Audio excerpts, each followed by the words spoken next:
आइए दोस्तों, हम जो अभी हमने टॉपिक स्टार्ट किया था सक्सेसिव इंक्रीमेंट और सक्सेसिव डिक्रीमेंट, उसी पर आगे क्वेश्चन करते हैं। ध्यान दीजिएगा, आपके सामने क्वेश्चन लिखा गया है, ये एग्जाम में पूछा गया क्वेश्चन है। 16 2/3%, 14 2/7% एंड 12 1/2%। ये 3 सक्सेसिव डिस्काउंट्स एक दुकानदार के द्वारा प्रोवाइड किए जाते हैं, प्रदान किए जाते हैं। तो वो आपसे इसका ओवरऑल डिस्काउंट परसेंट जानना चाह रहा है कि बताइए कुल मिला के कितने प्रतिशत की छूट वो प्रदान करेगा, कितने परसेंट का डिस्काउंट वो देगा। ध्यान दीजिएगा, आप सभी जानते हैं 16 2/3% की फ्रैक्शन होती है 1/6, ये रहता है 1/7 और ये रहता है आपका 1/8। अब दोस्तों अगर आपको ये याद रहेगा कि डिस्काउंट है तो जरूरत नहीं है, नहीं तो यहां पे जरूर आप माइनस का साइन लगा लिया कीजिए, और जब इंक्रीमेंट हो तो आप प्लस का साइन लगा लिया कीजिए। ध्यान दीजिएगा, तो 1/6 का डिस्काउंट है, छूट है। मतलब अगर किसी वस्तु का मूल्य 6 था तो 1 का डिस्काउंट दे दिया, 5 बचेगा। 7 था, 1 का डिस्काउंट दे दिया, 6 बचेगा। 8 था, 1 का डिस्काउंट दे दिया, 7 बचेगा। इस तरीके से। अब यहां पर आप एक चीज और देखिएगा, हमें इनको मल्टीप्लाई करवाना था, इनको भी आपस में मल्टीप्लाई करवाना था, बट अब यहां पर एक और चीज समझिएगा, सीखिएगा कि यहां का कोई भी नंबर यहां के किसी भी नंबर से अगर काटा जा सकता है, चाहे थोड़ा कट रहा है चाहे पूरी तरीके से काटा जा सकता है, तो आप उसे काट सकते हैं। ध्यान दीजिएगा, 6 से 6 खत्म हो जाएगा, 7 से 7 खत्म हो जाएगा, यहां पे क्या बचेगा आपका 8, और वहां क्या बचेगा 5। तो इसका मतलब यह होगा, अगर किसी वस्तु का मूल्य आरंभ में 8 था तो अंत में वो कितना बचा 5। तो ध्यान दीजिए, 8 था, 5 बचा, कितना कम हो गया 3, कितने से 8 से, और 3/8 आप सभी जानते हैं 37 1/2% रहता है। तो मतलब अगर एक दुकानदार 16 से 2/3%, 14 से 2/7% और 12 से 1/2% के 3 सक्सेसिव डिस्काउंट्स देता है, तो ओवरऑल डिस्काउंट परसेंट जो होगा उसके द्वारा दिया जाने वाला वो रहेगा 37 1/2%। आइए दोस्तों, अगला क्वेश्चन देखते हैं हम उसी के ऊपर, सक्सेसिव इंक्रीमेंट और डिक्रीमेंट के ऊपर। अगला क्वेश्चन आपको दिया गया है 11 1/9%, 10% एंड 9 1/11%। ये 3 सक्सेसिव इंक्रीमेंट्स हैं किसी वस्तु के मूल्य में, आपको ओवरऑल इंक्रीमेंट परसेंट बताना है। ध्यान दीजिएगा, 11 1/9%, आप सभी जानते हैं ये 1/9 रहता है, ये 1/10 होता है, ये 1/11 होता है। तो इसमें 1/9 से प्राइस बढ़ गया, यानी 9 था, 1 बढ़ गया 10 हो जाएगा 1/10, 10 था 1 बढ़ गया 11 हो जाएगा 1/11, 11 था 1 बढ़ गया 12 हो जाएगा। इस तरीके से आप जो नंबर कट रहा है आप उसको काट सकते हैं। 10 से 10 खत्म हो जाएगा, 11 से 11 खत्म हो जाएगा, और 3 पे 9 और 12 भी आपका सॉल्व हो जाएगा। जो थोड़ा कट रहा है आप उसको उस तरीके से भी काट सकते हैं। तो यहां पे 3 बचा आपका और यहां पे 4। तो मतलब अगर किसी वस्तु का मूल्य आरंभ में 3 था तो वो अब बढ़कर कितना हो गया 4 हो गया। तो आप देखिए कितना बढ़ गया ये मूल्य आपका 1, कितने से 3 से, और 1/3 की प्रतिशत क्या रहती है 33 1/3%। तो ओवरऑल कितने परसेंट का इंक्रीमेंट हुआ दोस्तों 33 1/3% का। अब दोस्तों हम कुछ स्टेटमेंट वाले क्वेश्चंस देखते हैं जिनमें हमेशा परसेंटेज में नहीं, कुछ रियल आंकड़ों में भी आपसे नंबर मांगे जाते हैं, डाटा मांगे जाते हैं। तो अगला क्वेश्चन है that a shopkeeper provides a discount of 20% on the article and then he again provides a discount of 5% but on the remaining price of the article.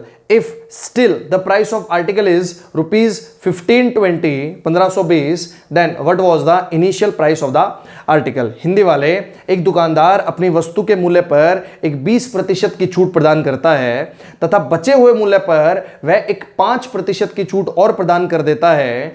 यदि वस्तु का मूल्य अब भी 1520 रुपए हो तो बताइए आरंभ में वस्तु का मूल्य क्या था। ध्यान दीजिएगा, 20%, 5%। अब बीच में ऑफ द रिमेनिंग बोला गया है बचे हुए का, इसलिए ये सक्सेसिव होगा। इसकी फ्रैक्शन रहेगी 1/5, इसकी फ्रैक्शन रहेगी 1/20।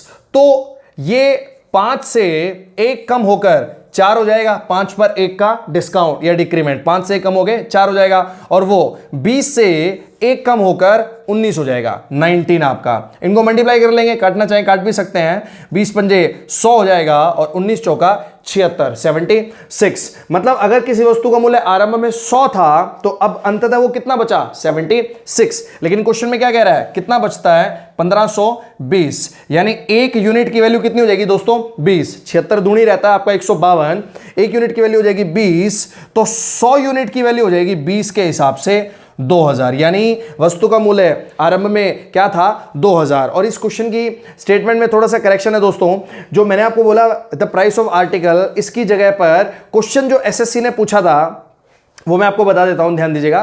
क्वेश्चन एसएससी द्वारा पूछा गया वो ये था, एक व्यक्ति अपनी आय में से 20% कपड़ों पर खर्च कर देता है और बचे हुए का 5% वो खाने पीने पर खर्च कर देता है, तथा उसके बाद 120 रुपए वो डोनेट कर देता है। 120 रुपए वो डोनेट कर देता है, और अगर अब भी उसके पास 1400 रुपए बच जा रहे हैं तो बताइए उसकी आय क्या थी। तो आप यहां पर इस तरीके से, इस अप्रोच से इस क्वेश्चन को उठाएंगे। होगा इसी तरीके से कि 120 रुपए उसने डोनेट कर दिए, 1400 रुपए उसके पास बच गए। आप ये मानिए कि उसने अगर 120 रुपए डोनेट नहीं किए होते तो उसके पास कितने रुपए बच जाते? 1520 रुपए बच जाते। और आगे जिस तरीके से क्वेश्चन सॉल्व किया गया है एज इट इज, उस तरीके से क्वेश्चन सॉल्व हो जाएगा। नेक्स्ट क्वेश्चन है दोस्तों, ए shopkeeper have wire of certain length out of which 10% got stolen and 70% of the remaining was sold out by him. If he still have 810 meter wire, 810, if he still have 810 meter wire left with him, then what was the initial length of wire? Hindi में, एक दुकानदार के पास किसी निश्चित लंबाई के तार है जिसमें से 10% चोरी हो जाती है तथा बचे हुए का 70% बेच दी जाती है। अगर अब भी उसके पास 810 मीटर तार बच गई है तो ज्ञात करें आरंभ में तार की लंबाई क्या थी। ध्यान दीजिएगा 10% और 70%, और यहां ध्यान देंगे उसने बीच में ऑफ द रिमेनिंग बोला है, तो इसलिए ये क्वेश्चन सक्सेसिव का होगा। 10% की फ्रैक्शन हो गया आपकी 1/10, 70% की फ्रैक्शन रहेगी आपकी 7/10। 10 में से 1 चोरी हो गई, 9 बचेगी, और 10 में से 7 बेच दी, 3 बचेगी। इसको मल्टीप्लाई कर लेंगे आप, ये आ जाएगा 100 और ये हो जाएगा 9 तिया 27। मतलब अगर आरंभ में तार की लंबाई 100 यूनिट थी तो अब कितनी बची है? 27। जबकि 27 नहीं बची है, कितनी बची है? 810, जो क्वेश्चन में बोला गया।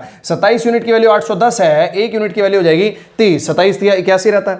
1 यूनिट की वैल्यू अगर 30 है तो 100 यूनिट की वैल्यू हो जाएगी 30 के हिसाब से 3000 मीटर। तो दोस्तों इस तरीके से हम इस क्वेश्चन को सॉल्व कर लेंगे। और आपको अगर इस तरीके से स्टेटमेंट सुनकर क्वेश्चन को समझने में कोई भी परेशानी है, कोई भी प्रॉब्लम आ रही है, तो प्लीज आप इस वीडियो के डिस्क्रिप्शन में जाइए। आपको वहां पर एक गूगल ड्राइव पे पीडीएफ फाइल का एक लिंक दिया गया है, आप उस फाइल को ओपन करिए। उस फाइल को या तो पहले पढ़ लीजिए या उसका प्रिंट आउट ले लीजिए। आपको वहां पर सभी क्वेश्चन जो है वो एज इट इज मिल जाएंगे। जो ये क्वेश्चन करवाए जा रहे हैं, जिस सीक्वेंस में करवाए जा रहे हैं, उसी सीक्वेंस में आपको वो सभी के सभी क्वेश्चन मिल जाएंगे। अगला क्वेश्चन है दोस्तों, in a school 75% students allotted section A and of the remaining 40% allotted section B and last 12 students allotted section C, then find the total number of students in the school। एक विद्यालय में 75% विद्यार्थियों को विभाग A दिया गया, बचे हुए के 40% को विभाग B दिया गया, अगर और अंत में बचे 12 विद्यार्थियों को विभाग C दे दिया गया, तो कुल विद्यार्थियों की संख्या ज्ञात करनी है। ध्यान दीजिएगा बचे हुए का बोला है उसने, तो यह सक्सेसिव होगा। 75%, 40% एंड लास्ट 12 स्टूडेंट। 75% की फ्रैक्शन रहेगी 3/4, ये रहेगा आपका 2/5। 4 में से 3 चले गए सेक्शन ए में, 1 बचेगा। 5 में से 2 चले गए, 3 बचेंगे। ध्यान दीजिएगा 4 पंजे 20 हो जाएगा और 3 एकम 3 हो जाएगा। तो अगर आरंभ में 20 थे तो अंत में कितने बचे? 3। लेकिन 3 नहीं बचे हैं, कितने बचे हैं? 12, जिनको सेक्शन सी में भेजा गया। 1 यूनिट की वैल्यू कितनी हो जाएगी? 4। तो 20 यूनिट की वैल्यू हो जाएगी 4 के हिसाब से 80 आपके। तो टोटल नंबर ऑफ स्टूडेंट्स कितने हो जाएंगे? 80। दोस्तों अगला क्वेश्चन एक बहुत ही अच्छा क्वेश्चन और बहुत ही इंपॉर्टेंट क्वेश्चन है इस टॉपिक का। ध्यान दीजिएगा, सुनिएगा, एसएससी में पूछा गया क्वेश्चन है। वो ये कहता है the population of a town is increased by 16.2% on first year, decreased by 37.1% on second year and again increased by 57.7% on third year and after 3 years the population becomes 1,65,000, 65,000, 1,65,000, then what was the population in the starting. ध्यान दीजिएगा, हिंदी में एक शहर की जनसंख्या पहले वर्ष 16.3% से बढ़ा दी जाती है, दूसरे वर्ष 37.5% से घटा दी जाती है तथा तीसरे वर्ष 57.1% से बढ़ा दी जाती है। अगर 3 वर्ष के अंत में जनसंख्या 1,65,000 हो जा रही हो तो आरंभ में जनसंख्या क्या थी। एक तो आप ये ध्यान रखिएगा, जो ये जनसंख्या वाले क्वेश्चन रहते हैं, जो ये पॉपुलेशन वाले क्वेश्चंस होते हैं, इनमें ऑफ द रिमेनिंग या ऑफ द इंक्रीज्ड बोलने की जरूरत नहीं होती है। ये कॉमनली अंडरस्टूड होता है कि ऑफ द रिमेनिंग या ऑफ द इंक्रीज्ड का ही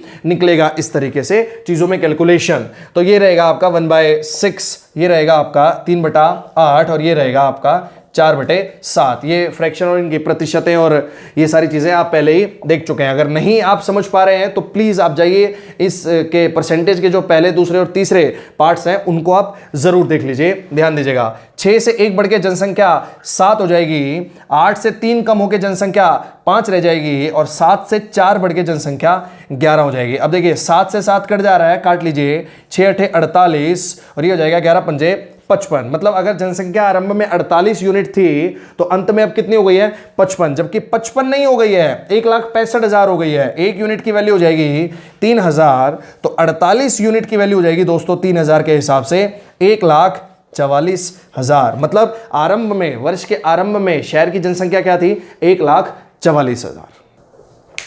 अगला क्वेश्चन है दोस्तों आपके सामने, that the price of a ticket is increased by 20% and the sale of the ticket is increased by 16.2/3%, then find the percent change in the revenue. Hindi में एक ticket का मूल्य 20% से बढ़ा दिया जाता है तथा उस टिकट की बिक्री 16 से 2/3% से बढ़ जाती है, तो बताइए कुल मिलाकर कितने प्रतिशत का आय में बदलाव आएगा। ध्यान दीजिएगा, 20% इज योर 1/5, 16.2/3% इज योर 1/6।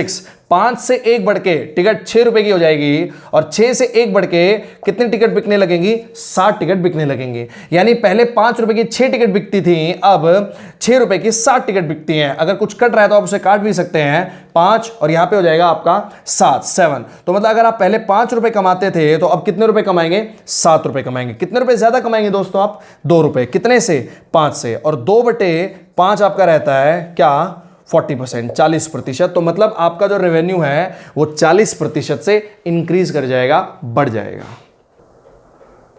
आइए दोस्तों हम अगला क्वेश्चन देखते हैं। ये बहुत इंपॉर्टेंट क्वेश्चन है, इसको बहुत ध्यान से देखिएगा। देखिए क्वेश्चन की स्टेटमेंट कुछ ऐसी है, a man spend 50% of his income on house hold items and of the remaining he spent 50% on the transport, 25% on the entertainment and 10% on the sports. If he still have rupees 900 left with him, then what was his income? Hindi में एक व्यक्ति अपनी आय का 50% घरेलू सामानों पर खर्च कर देता है तथा बचे हुए का 50% परिवहन पर खर्च कर देता है, 25% मनोरंजन पर खर्च कर देता है तथा 10% खेलों पर खर्च कर देता है। अगर अब भी उसके पास 900 रुपए बच जा रहे हैं तो उसकी आय ज्ञात करें। इस क्वेश्चन की स्टेटमेंट में अगर आप देखेंगे और पढ़ेंगे अगर आप इस क्वेश्चन की स्टेटमेंट को, तो आप ये पाएंगे कि इस 50 के बाद और इस 50 से पहले तो उसने ऑफ द रिमेनिंग बचे हुए का इस्तेमाल किया,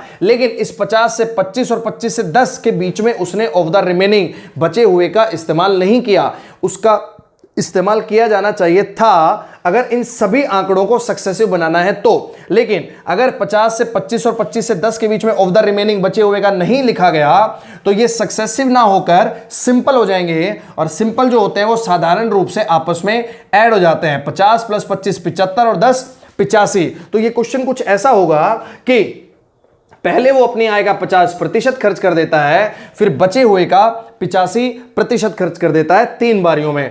इन दोनों पर सक्सेसिव लगेगा। आइए देखते हैं। 50% रहेगा आपका 1/2, 85% रहेगा आपका 17/20। 2 में से 1 खर्च कर दिया, 1 बचेगा। 20 में से 17 खर्च कर दिए, 3 बचेंगे। 20 दूनी 40 और 3 एकम 3, मतलब अगर आरंभ में 40 रुपए थे तो अब कितने रुपए बचे हैं? 3 रुपए बचे हैं, जबकि 3 नहीं बचे हैं, कितने बचे हैं? 900। एक यूनिट की वैल्यू हो जाएगी दोस्तों 300, तो 40 यूनिट की वैल्यू हो जाएगी 300 के हिसाब से आपकी 12,000, मतलब उस व्यक्ति की आय कितनी होगी? 12,000 रुपए। आप इस क्वेश्चन की स्टेटमेंट को बहुत अच्छे से समझने के लिए डिस्क्रिप्शन में जाइए, वहां पर पीडीएफ को खोलिए और वहां पर इस क्वेश्चन की स्टेटमेंट को आप एक बार जरूर रीड कर लीजिए। दोस्तों, सक्सेसिव इंक्रीमेंट और डिक्रीमेंट का आखिरी क्वेश्चन, बहुत इंपॉर्टेंट क्वेश्चन हम देखते हैं। देखिए क्वेश्चन की स्टेटमेंट ये है, a man spend 20% of his income on cloth and 15% of his income on food and of the remaining, बचे हुए का ही spend 40% on education and 30% on transport. If he still have ₹195 left with him, then what was his income. Hindi वाले, एक व्यक्ति अपनी आय का 20% कपड़ों पर तथा 15% खाने पीने पर खर्च कर देता है और बचे हुए का 40% शिक्षा पर और 30% परिवहन पर खर्च कर देता है। अगर अब भी उसके पास 195 रुपए बच जा रहे हैं तो उसकी आय क्या होगी? आप यहां ध्यान दीजिएगा, 20 और 15 के बीच में ऑफ द रिमेनिंग इस्तेमाल नहीं किया, 40 और 30 के बीच में ऑफ द रिमेनिंग इस्तेमाल नहीं किया, इसके बाद ऑफ द रिमेनिंग इस्तेमाल किया, तो ये दोनों सिंपल होंगे 35%, इसके बाद सक्सेसिव लगेगा, और 40 + 30 ये सिंपल होंगे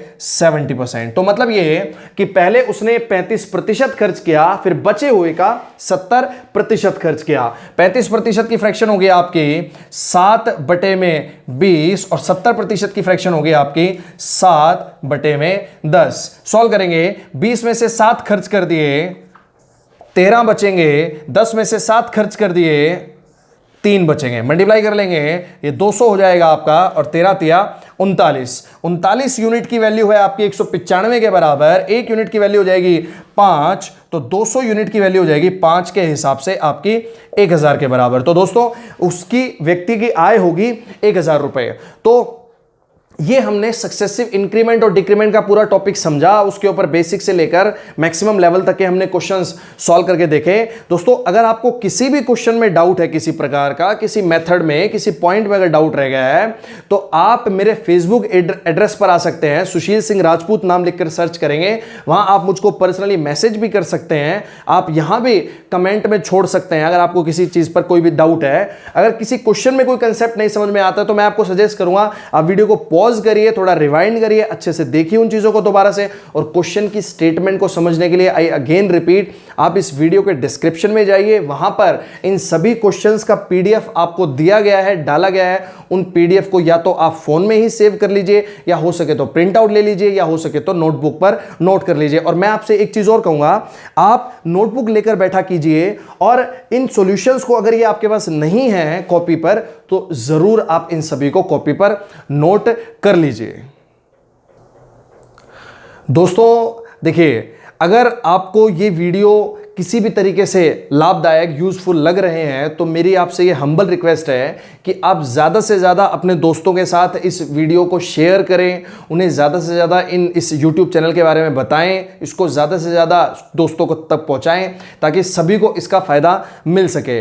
मेरा YouTube चैनल तो आप सभी जानते ही हैं, SSC math bye Sushil Singh Rajput, ये हमारे YouTube चैनल का नाम है। इसके अलावा मेरे फेसबुक एड्रेस का नाम है सुशील सिंह राजपूत, या तो आप इसको लिखकर सर्च कर सकते हैं, वहां पर आकर फॉलो कर सकते हैं, और बाकी चीज़ें वहां पर देख सकते हैं, जो भी फर्दर गवर्नमेंट जॉब्स या किसी भी तरीके की चीज़ों के लिए जो इंपॉर्टेंट इंफॉर्मेशन आती है आपके लिए, वो सारी चीज़ें आपको यहाँ पर मिल जाएंगी। कमेंट भी आप अगर आप करना चाहते हैं किसी वीडियो को लेकर, या कोई भी आप अपना डाउट भेजना चाहते हैं, तो वो फेसबुक पर आप मुझे भेज सकते हैं। इसके अलावा अगर आप ईमेल करना चाहते हैं तो ईमेल भी कर सकते हैं, और फेसबुक पर भी आप इससे सर्च कर सकते हैं, sushilmj25@gmail.com, sushilmj25@gmail.com। तो ये मेरी आपसे रिक्वेस्ट है, अगर आपको ये वीडियोस पसंद आ रही हैं, समझ में आ रही हैं, तो प्लीज बस इतना करिए, इन वीडियोस को ज्यादा से ज्यादा शेयर कर दीजिए। थैंक यू सो मच, बहुत बहुत धन्यवाद आप सभी का।